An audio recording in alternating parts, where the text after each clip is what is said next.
All right, 1 Samuel 17, and I want to talk to you about how God prepared David here. And we're going to read a few verses, and then we're going to reference a lot of verses.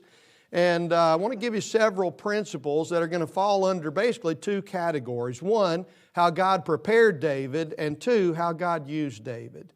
And I think there's a lot of application that can be made for us today.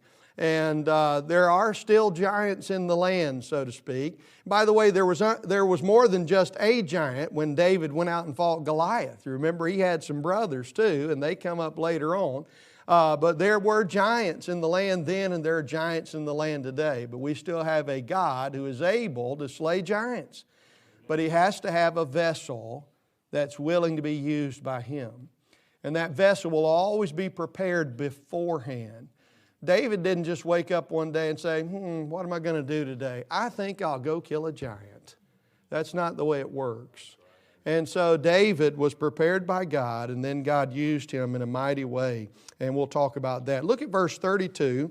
I trust you're very familiar with the passage here. Verse number 32 says, And David said to Saul, Let no man's heart fail because of him.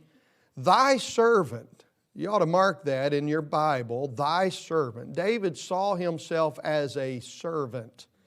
I believe he always saw himself as a servant. The one time that he got kind of high and mighty, he made some pretty big mistakes, didn't he? But he said, thy servant here, and that's what we all are and should be, will go and fight with this Philistine. And Saul said to David, Thou art not able to go against this Philistine to fight with him, for thou art but a youth, and he a man of war from his youth. And David said unto Saul, Thy servant kept his father's sheep, and there came a lion and a bear, and took a lamb out of the flock, and I went out after him, and smote him, and delivered it out.